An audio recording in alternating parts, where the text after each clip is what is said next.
Mayong buntag mga igsoon o mga higala ko. Kumusta kamo? Kumusta ang inyong kinabuhi?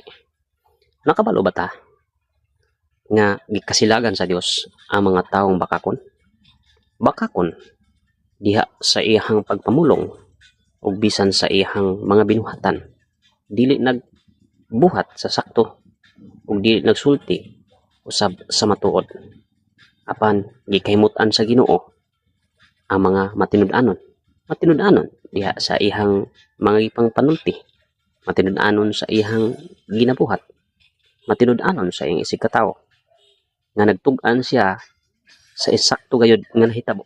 Nagsulti siya sa mga butang nga magoy iyang magtud pa diha sa pulong sa Ginoo, Kapitulo 12 bersikulo 22 sa panultihon nga nag-ingon, gikasilagan sa Ginoo ang mga bakakon, apan gikahimut-an niya ang mga matinud-anon. Kumusta igsoon o higala ko? Nabay mga panahon nga nahimutang namakak o nabay mga panahon nga nahimutang nagmatunid-anon nga nagsubtitas nga tuod.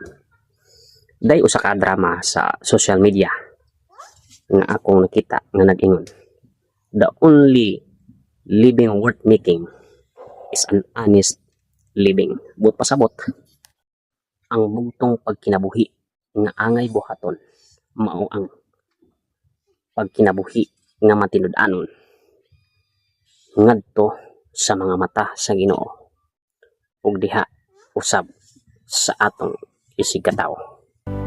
Mga igsoon ug mga higala ko, dili nato himuong instrumento ang atong kaugalingon, ang atong mga ngabil nga dili na mosulti sa matuod.